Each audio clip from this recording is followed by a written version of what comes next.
when we think of pain as the problem, we get stuck in a cycle of perpetuating the pain.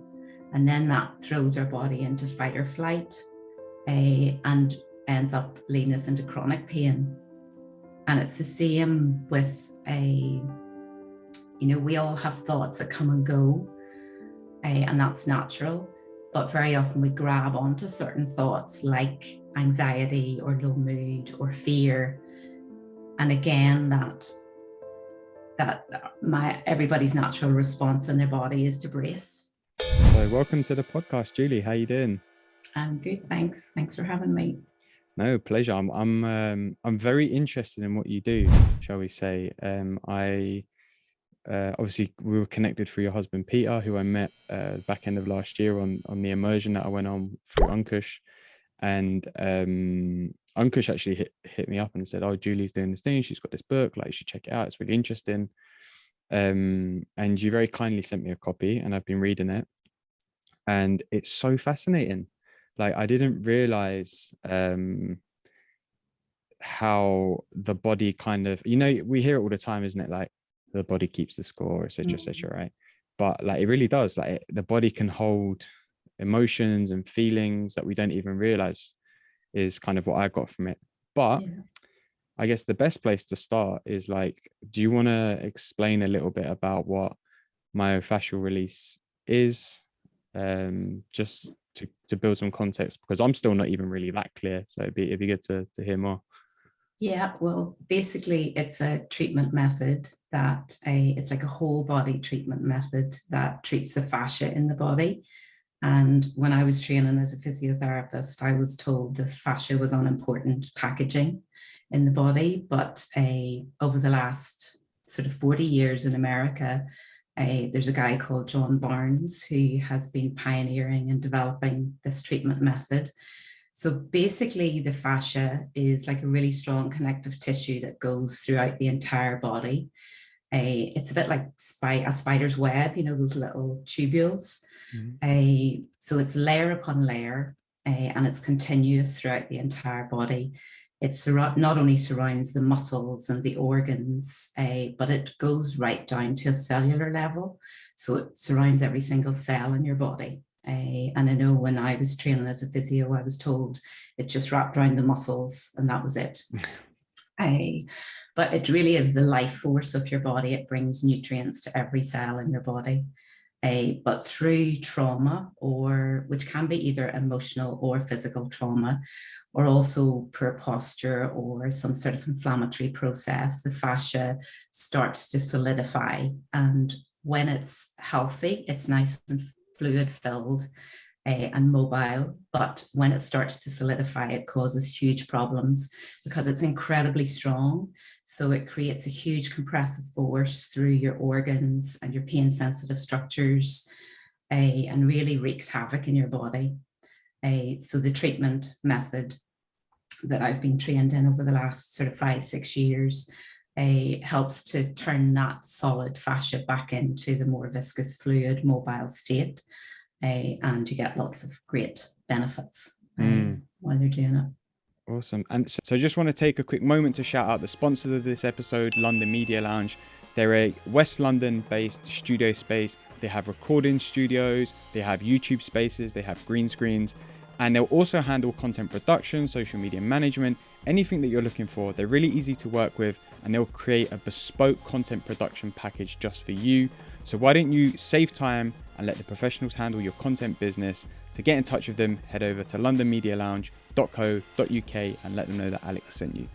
So, I mean, we can probably go into this in a bit more depth later, but I'm just interested as a kind of the headline, like how, if it's like a connective tissue throughout the body, how do you then like go about manipulating it? Because it's a bit like, to me, it's a bit like, I don't know,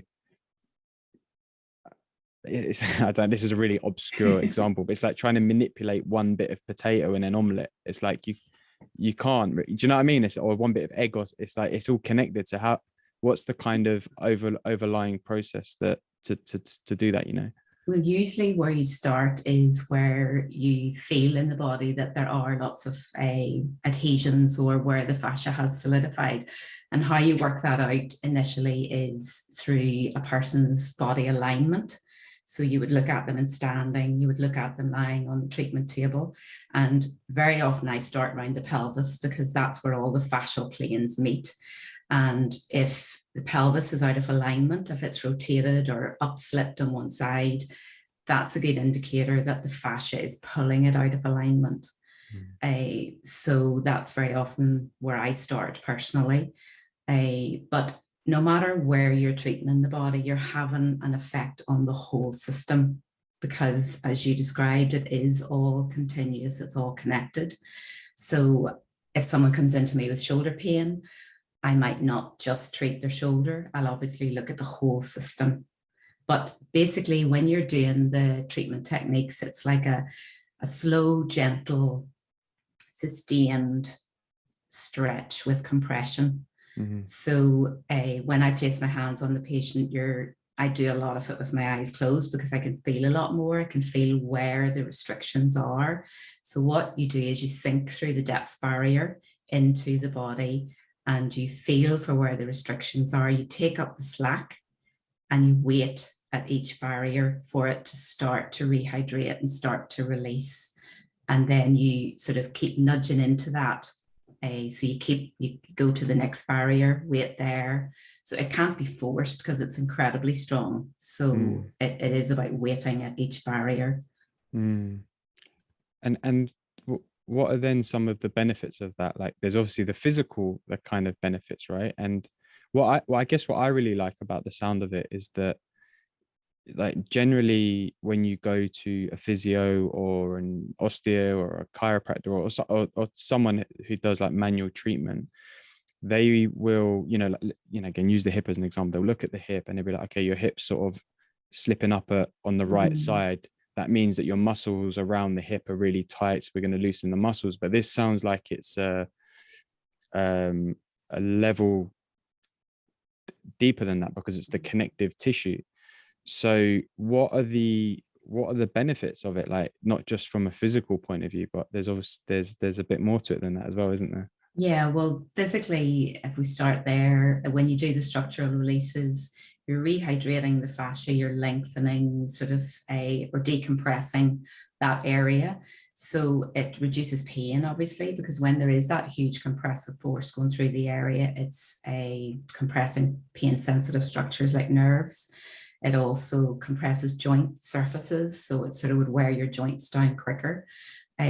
So it has those, and it's a huge benefit for your organ function, just generally. If those organs are being compressed underneath that strain, they stop functioning as well as they should be.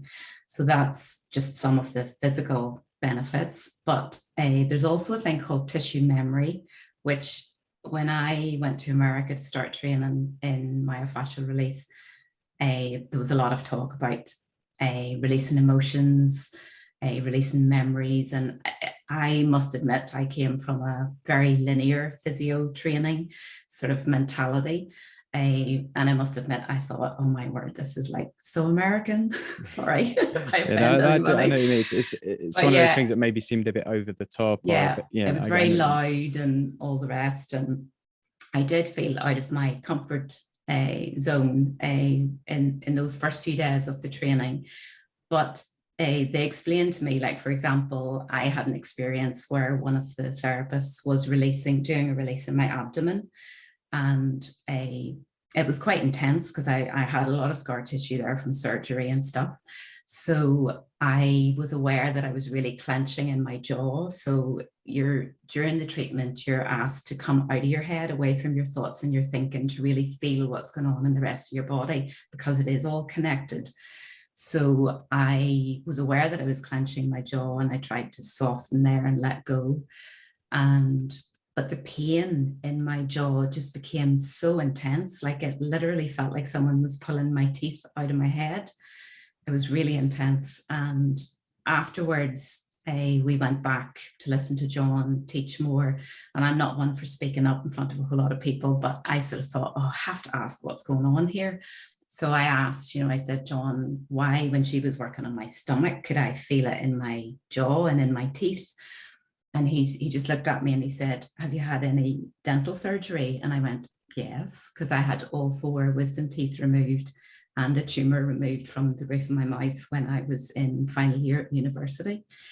So he just looked at me and he said, the tissues in your mouth were remembering the trauma of the surgery. Wow. And I sort of went, wow, Yeah. So the penny started to drop. And it also was explained to me that it is scientifically proven that there is such a thing as tissue memory, because, for example, after there was one case that was really well documented, when a child received a heart transplant from another child, and the donor child was stabbed to death.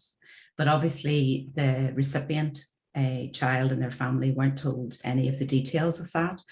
So a few months later, after the heart transplant, the child that received the heart started to experience these dreams and nightmares with such vivid clarity that her information was passed on to the police, and the guy was arrested and charged with that evidence. So Wow. when I heard that, I thought, okay, there is such a thing as tissue memory. That's amazing, isn't it? But yeah, it's so when you're treating someone and you put your hands on them, a memory might be stored in that part of their body. So memories aren't just stored in our head, they're stored in our body as well. And with the result that sometimes when you get a really good fascial release in that area, they can start to release the emotions associated with that memory. They may not know what it's about, and they don't have to work it out. Your body's just trying to get rid of it for a reason. So you just go with it. That's amazing. That this is so, I think it's so interesting, especially that story about the child. I think it's amazing how that can happen, like to almost share a memory through an organ. Yeah, Essentially, it's crazy. it's really crazy, because you just think, like our memories and everything like that are stored in our brain, and that's it. But clearly not. And I think that's incredible. But yeah, I'd love to hear about how you discovered this. Like I know you've got a pretty intense story from when you're in Nepal and everything. So like you mentioned that you've come from a kind of traditional physiotherapist background. So yeah, like how did you discover this? What drew you towards it? Yeah, well, I was in Nepal and I got viral meningitis. I was married and had 2 kids at the time and was working as a physio. I was out there actually training the hospital staff in a very remote area in the foothills of the Himalayas, some basic physio skills. And I took very ill. I eventually got home, but with the consequence, I developed like post-viral fatigue and struggled with that on and off for years. And then about 6 years ago, I got to the point where I thought I was going to have to give up my work because I just couldn't function, between the brain fog, the pain, the fatigue. It just was really debilitating. And I got to the point where I thought I was going to have to give up work, but I loved my work. I didn't want to. So I'd heard about myofascial release, and I knew that it was quite a gentle technique for the physio or for the therapist to apply. So I thought, well, maybe if I trained in that, I could keep working. So that was basically why I went. I am a great believer in going to the source and finding sort of the person that started it all. So I did some research, found John Barnes, and I went to Cincinnati, where I have a good friend who's a massage therapist, and the 2 of us did the first 3 courses back to back. So it was pretty intense in that we were practicing on each other for basically 12 days straight. Plus I also paid for like 3 private treatments with John's assistant, Donna. But when I came home from that, I virtually had no symptoms at all. It was like night and day. So I wasn't expecting that. I was expecting to learn something that I could, treat my patients with so that I could keep working. So yeah, that was sort of the story of how I fell into it, really. That's crazy. And so what changed then? Like, it sounds like you've gone over there to, you know, to take part in this training, to learn a new technique or a new, Mm. you know, add a new string to the bow.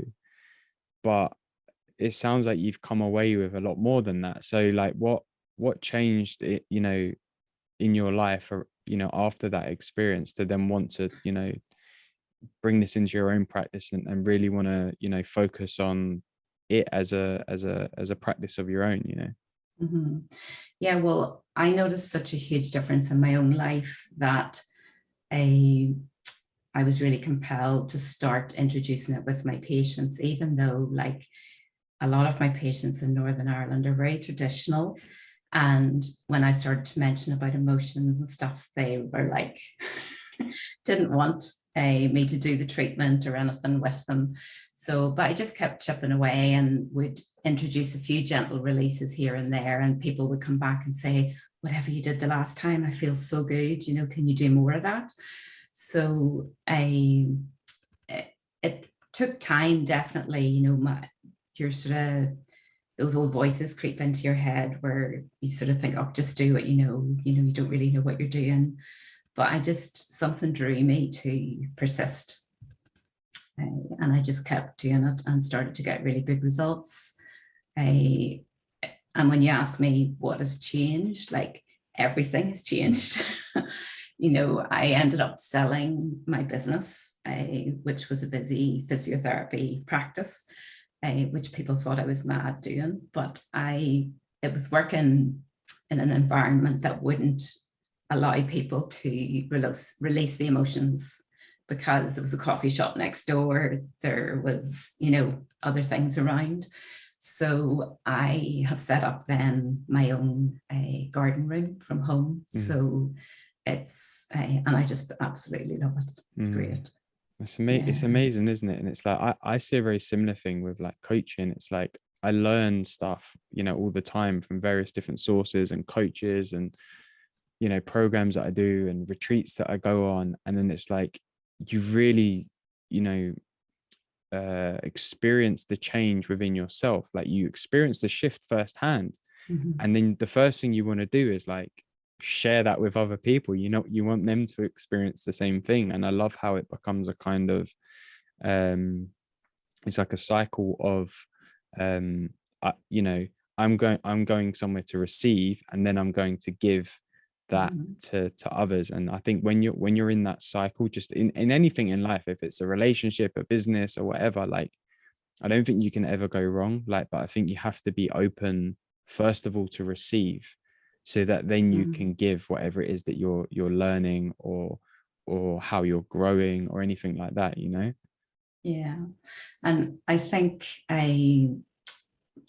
it made me so much more aware of the whole mind body connection, because obviously training as a physio 30 years ago, that wasn't even mentioned.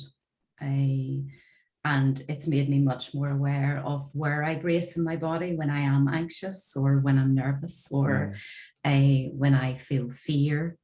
I, so I think as soon as you're aware of where you're bracing in your body, you have a choice then as to whether to continue that bracing pattern or whether to let it go. mm. So it's helped me treat myself, you know, if I do have any issues in my body, it just helps to be more aware. Yeah, 100. Like, I've got this terrible habit of clenching my jaw. Like I can feel it. I'm doing it now. Like when I'm on a call or recording a podcast, and I'm listening, you know, I'm not. It's not a conscious thing. It's like I'm Yeah, not choosing yeah, to do it, but I notice that the tension's there, and it's like. But the more aware that I become of it, the more I notice that it softens. I haven't exactly had any like something yeah, special or any treatment or anything like that, but it's the awareness of it is just yeah. just that by itself allows you to soften it. Then if you add in, like, you know, something like myofascial release, or if Mhm. it's not necessarily something physical, like, you know, it's so powerful to just have that awareness of it, because then you can go, okay, that's something I need to maybe address, or maybe you should understand a bit better, or something like that. Yeah, yeah, because we all have habitual bracing patterns in our own bodies. Everybody has it. Everybody holds tension in their body. But once you become aware, of where you hold it in your body, then you have the choice to relax and let go. What then do you think, or even know, or believe, I guess, is the reason that we hold tension in our bodies like in those ways? Well, I'm coming to understand more and more that it comes from our thoughts, through the stuff that you and Peter, my husband, have been learning. And Peter's been learning about 3 principles for the last sort of 2 years. So I now realize that I almost wish I hadn't written my book, because I'd love to add that whole side of it in. But yeah, when we think of pain as the problem, we get stuck in a cycle of perpetuating the pain. And then that throws our body into fight or flight, and ends up leading us into chronic pain.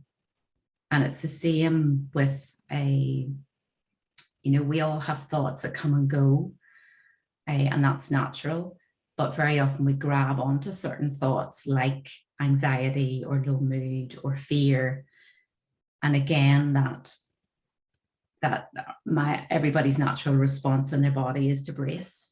But I suppose I learned how to brace from a very young age, was growing up during the Troubles in Northern Ireland, and experiencing bombs and shootings, So I think that bracing pattern was a protection thing back then, but it's ingrained then into your body, So,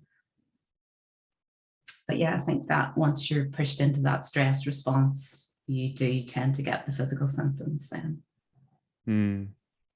It's interesting, because it's like like you said, we have some thinking that comes to us, right? And then we kind of grab onto it and we go, oh, like this thinking's making me feel stressed, or it's making me feel this trauma from the past, or it's making me feel this and that and the other. And then, like you said, our response might be to clench the jaw, or to without, and subconsciously as well, like, clench your butt cheeks, or to tighten your calf, or not, I don't know, something, or your shoulders is probably I'd imagine a very frequent one. And then, our body holds on to that, as we've heard. And what I'm guessing is, if we have a better understanding of how our mind works, and we have a better relationship with our own thoughts, and we relate to the thinking that we have in a better way, then maybe we wouldn't clench as much and hold that tension as much, and we would see like, oh, it's just a thought, it's going to pass, it's going to go. But then if that was the case, then you wouldn't have that many patients, I suppose, right? So but it is true, definitely. But then how does the kind of the work that you do, or does it, like, do you feel that it assists someone in understanding like that side of it, like the relationship, the connection between the thinking that we have and the pain and the tension in the body? I think so. Like, increasingly, as I'm only gaining understanding in the whole thought thing in the last few months, really. But I've started already to sort of like just plant little seeds in my patients' minds, that maybe your pain's worse because of your mood, because of your thoughts about something, just little things. And then I've also recommended there's a book called Painless by Hannah Studley, which is fiction, but it's got so much of the 3P stuff in it, specifically about pain and chronic pain.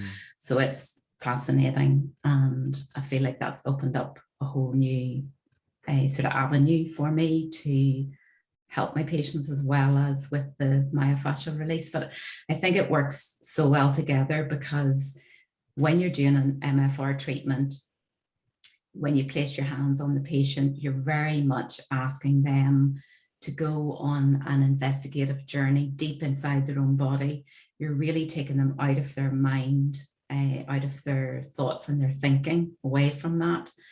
So I think that is vital, and it requires them to be curious about different sensations in their body.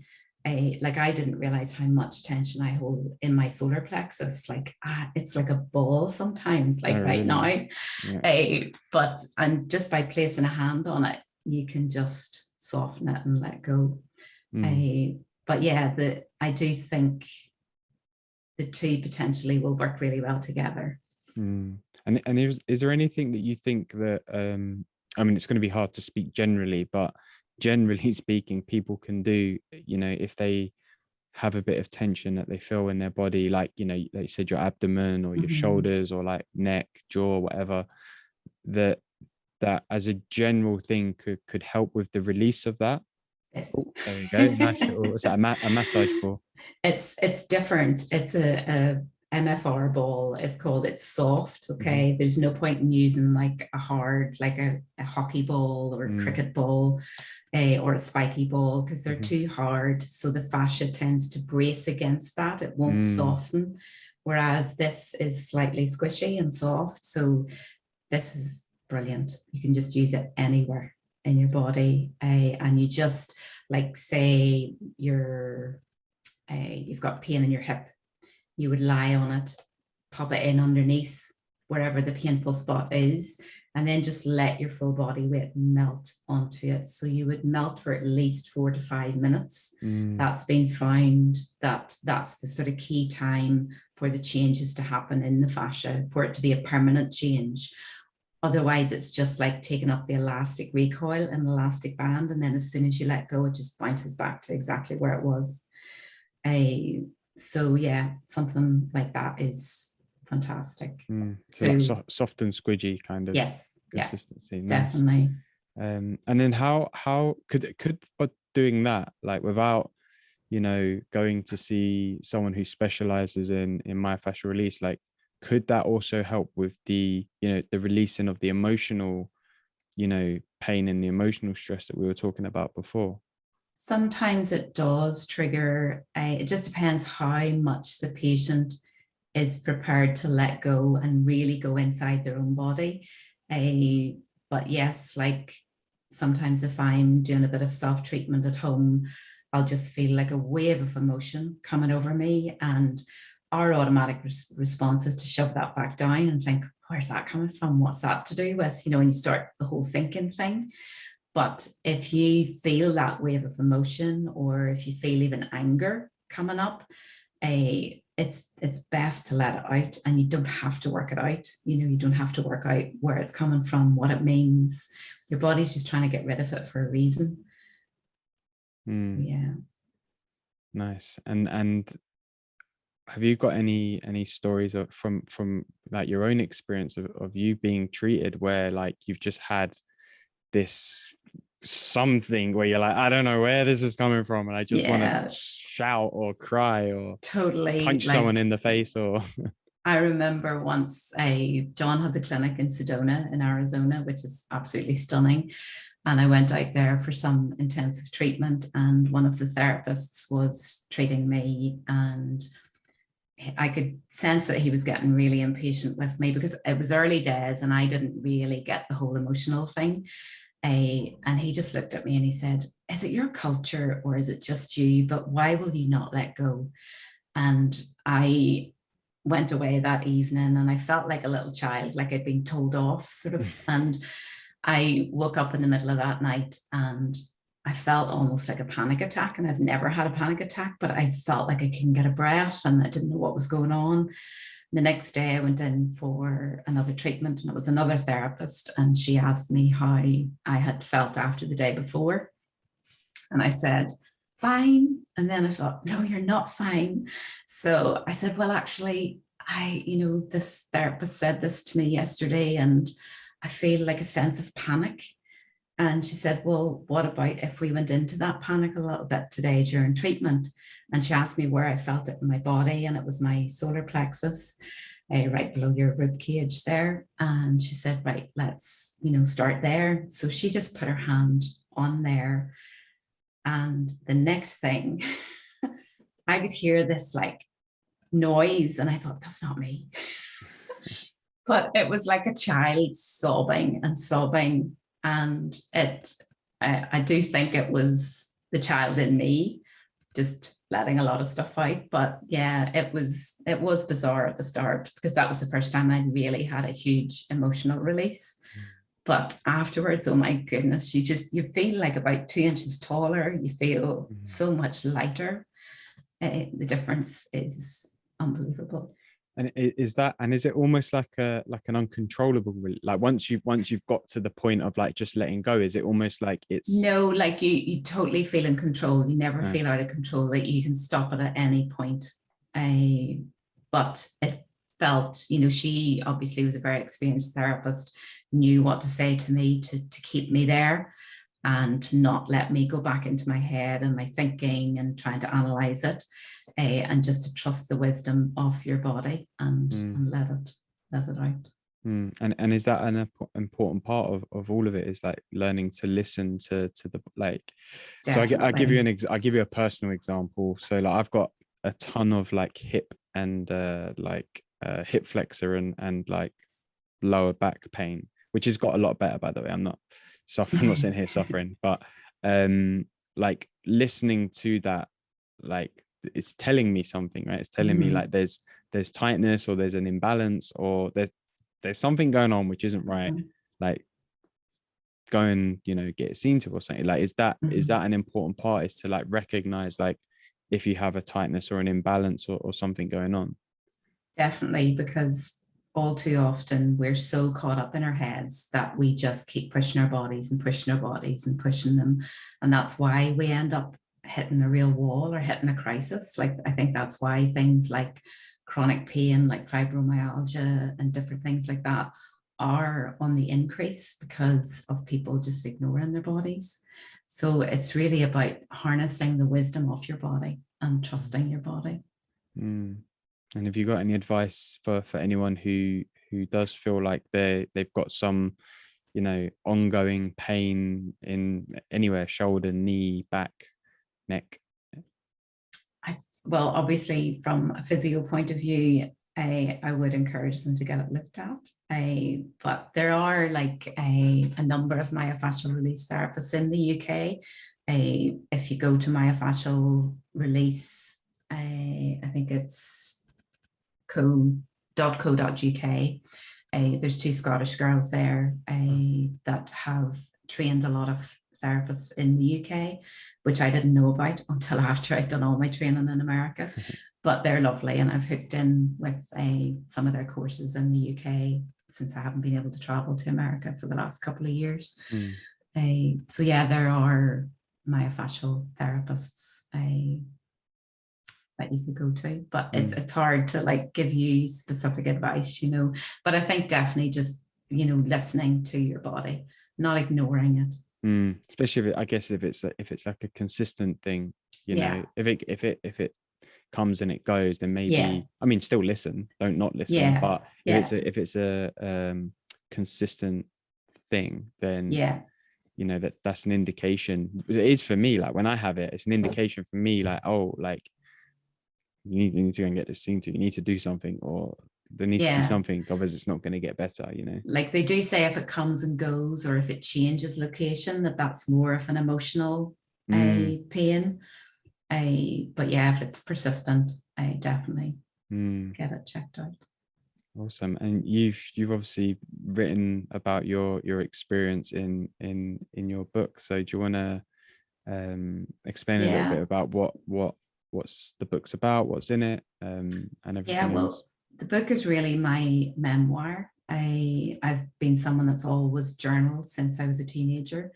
I guess because it felt safe. It felt like a place where I could be myself. And then during the first COVID lockdown, I felt really inspired, and I was journaling every day, and I felt like what was coming out was more than just for the pages of my journal. So yeah, I felt very inspired to write a book about my story, about the sort of healing journey really that I have found myself on. through discovering myofascial release. So it's really my story, but there obviously is a bit of a myofascial release content in it.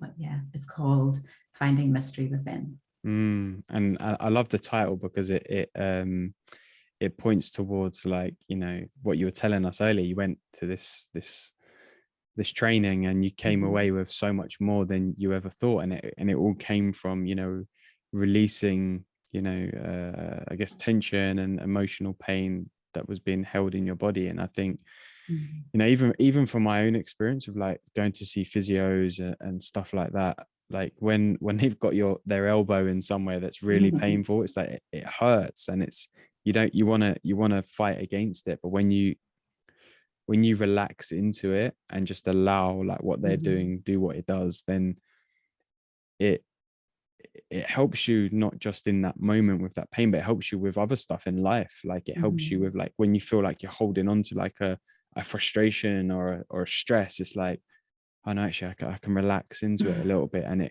do you know what I mean? And it kind of, it floats away a bit easier. So yeah, I mean, I always encourage people to go and see someone about, you know, anything that they're feeling. Yeah. The other side of that, the flip side of that is that, for example, I tore a disc in my back about 3 years ago, and I was in excruciating pain for like 15 weeks, really bad sciatica, hardly able to get off the floor. It was horrendous. But maybe in my physio head, I was pushing and pushing to fix myself. And there was so much thinking and thought around it. And I was thinking, oh, I'm letting my patients down. If I can't fix myself, how can I fix my patients? And I was pushing like crazy, doing so much self-treatment at home. And then I remember like just reading something, it was a poem or something on the computer, and the penny just dropped. And I thought, you have to let go. You have to detach from the outcome here and just let go. And literally the next day I woke up and I had no pain. Wow. You know, so it just shows the whole mind, body, thought, thinking, it's all intertwined. Yeah. And I guess like the big takeaway for me is like, not all the time, obviously, because there's like actual like you know, injuries and stuff like that. But if there's like a tension or something in your body, that could be pointing you to the fact that you're potentially holding on to a feeling or something from, you know, something traumatic from the past, or a past surgery, like you said. And all of that, you know, points back to where your thinking's at. Like, and if it's a thought that you keep grabbing onto, it's perpetuating that that experience that you're physically having, you know? Yeah, definitely. So yeah, Julie, I mean, this has been really amazing. Like, thank you for the time and for sharing more about myofascial release. It's something that I've found really fascinating through reading your books. I'm like, wow, I never really thought that there was this connective tissue. It just, I don't know, you're kind of told like there's just a bunch of liquid and air and, you know, all these organs floating about, but I guess there's got to be something that holds it all in place, right? Yeah. And it makes sense that it plays such a big role in the way that, you know, we should treat our bodies in a way. Yeah, thank you so much for taking the time to read it and to ask questions about it. Yeah, thanks. That's okay, it's a pleasure. And do you want to let anyone who's listening who wants to find out more about what you do, or if they want to find out more about myofascial release, where they can go to do that and where they can find your book and anything else? Yeah, well, my book's available on Amazon. And as I said, it's called Finding Mystery Within. And you can contact me on, it's julie@mfrni.com. I'm also on Facebook and Instagram. Awesome. Well, thank you so much.